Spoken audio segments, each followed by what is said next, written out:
রবীন্দ্রনাথ ঠাকুর। আমি যখন পাঠশালাতে যাই, আমাদের এই বাড়ির গলি দিয়ে 10টা বেলায় রোজ দেখতে পাই ফেরিওয়ালা যাচ্ছে ফেরি নিয়ে। চুড়ি চাই, চুড়ি চাই সে হাতে, চিনের পুতুল ঝুড়িতে তার থাকে। যায় সে চলে যে পথে তার খুশি, যখন খুশি খায় যে বাড়ি গিয়ে।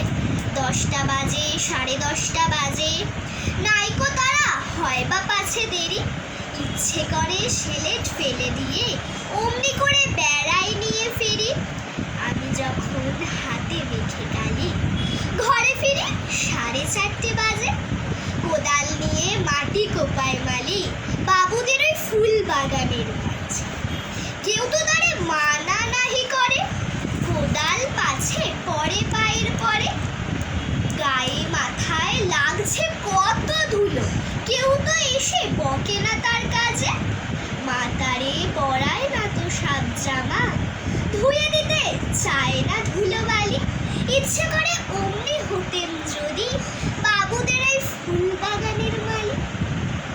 একটু বেশি রাত না হতে হতে মারে আমার ঘুম পাড়াতে চায়।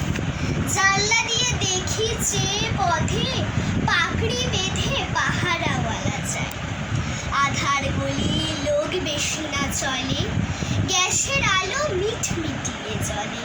লণ্ঠনটি ঝুলিয়ে নিয়ে হাতে দাঁড়িয়ে থাকে বাড়ির দরজায়। রাত হয়ে যায় 10টা 11টা, কেউ তো কিছু বলে না তার লাগে। ইচ্ছে করে পাহারা হালা হয়ে গলির ধারে